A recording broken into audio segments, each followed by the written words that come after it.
afternoon, Griffin Gators. Today is Wednesday, October 17th, and you are watching GTRZ News. I'm Claire. And I'm Noelle. It's time to introduce two more staff members. New to Griffin this year, we have Coach Cottle and Miss Carr. Hey Gators, I'm Kari from GTRZ News, and I'm here with Coach Cottle. We have some questions for you. So have you always been in education, and what did you teach before teaching/coaching? This is my fourth year to be teaching. Before I was in education, I was a CrossFit coach. I owned my own CrossFit business for a while, but I shut that down and came over into teaching.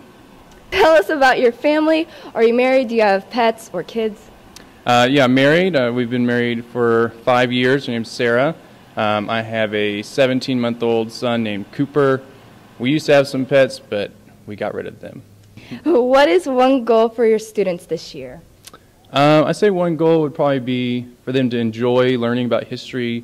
We're doing Texas history, and I really want them to find some cool things about it, some really interesting things, and just kind of get a better appreciation for history and our world. What is one fun fact about you? So I love superheroes. I love comic books. I can talk about comic books all day, and I love playing Overwatch. So if you play Overwatch, then we can play together.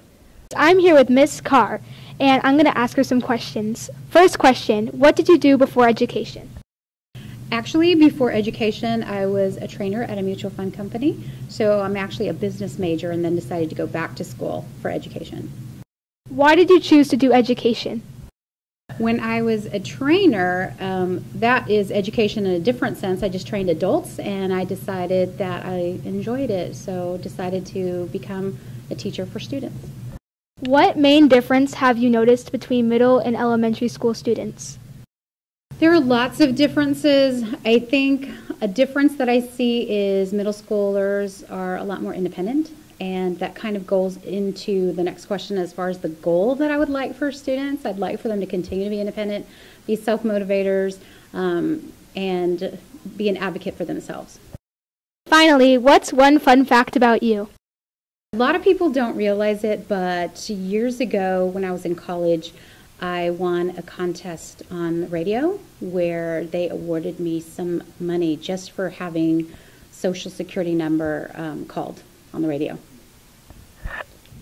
Although we should always appreciate our custodians, we celebrated Custodian Day last week.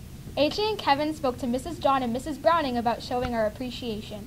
Whoa, this hallway is a mess. Well, good thing the custodians can help out and clean it up. But what about the students who made the mess? Well, they helped out during Custodian's Day. What do you mean? Let's go to Mrs. John and Mrs. Browning for more. What is the Custodian's Day all about? The Custodian's Day is our day to show our appreciation for the custodians that work for here at Griffin Middle School. And how will StuCo be helping out with this? It's part of our service project, and our StuCo members volunteered to help, and so did a lot of other students here at Griffin Middle School. How did this idea come about? Mrs. Browning is the StuCo sponsor, and so she reached out to me as an NJHS sponsor because she knew that the day was coming up and just said, what can we do to say thank you? So we started to brainstorm, how can students show their appreciation, how can teachers show their appreciation, and that's how we came up with cleaning in the afternoons so that kids could say thank you, and teachers provided a hot meal for all of our custodial staff that night. Did NJHS partake in this event?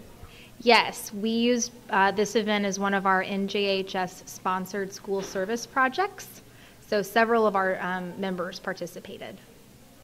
How many kids showed up for this event? We had a lot of hands on deck. I would say we had anywhere from 10 to 20 kids in each of our 3 main hallways helping out that afternoon. Students, you should not need a dedicated day to help out the custodians. So next time you see some trash on the floor or around your classroom, make sure to pick it up and help them out. I think custodians are heroes often overlooked because they're behind the scenes. True, there are many people students consider heroes. 8th grade ILA classes created projects over people who they thought had heroic qualities. The 8th grade ILA students recently worked on their hero projects. In this project, students chose someone who they thought was a hero and who displayed heroic qualities. Then, students dressed up or created a cereal box project based on their person they chose. Hi, I'm Avisha Pandya, and I'm your 6th grade student council representative. Student Council is a really great chance to help everyone in your school, and also you feel really accomplished when some big event happens. You feel really proud for your school. It brings more of a sense of pride to you. Hi, I'm Sydney Adams, and I'm your Student Council Secretary. I'm going to make sure that everyone's ideas are heard and that we can keep people updated with what's going on at school. I wanted to be more involved in the school. Okay, so what is your name and what is your position? I'm Sadie Bridge and I'm Student Council President. And of course you're a student here at Griffin, so what do you like best here at Griffin? I like the people. I've had a lot of great teachers and a lot of great experiences here. So what is your name and what is your position in Stuco?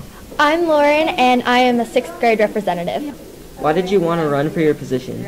I wanted to run because I wanted to make a difference at Griffin during my years here. And don't forget, on October 22nd, save the day with drugs and wear your superhero outfits for Red Ribbon Week. Tuesday, pair up against drugs. It's Twin Day. On October 24th, wear red on Wednesday. Thursday, October 25th is White Out Drugs. We're all white. And don't forget, Friday, October 26th is Peace Out to Drugs. We're tie-dye.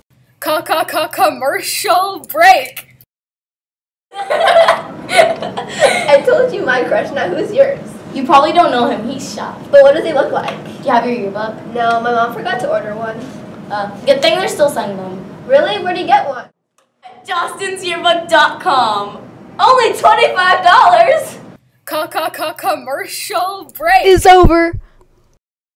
Daniele's 8th grade health class learned about the dangers of being intoxicated.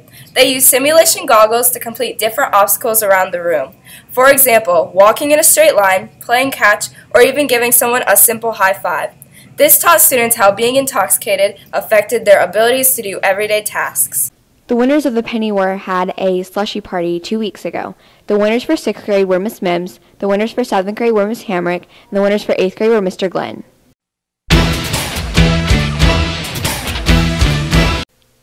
This past week, our football teams played Hunt and Lawler.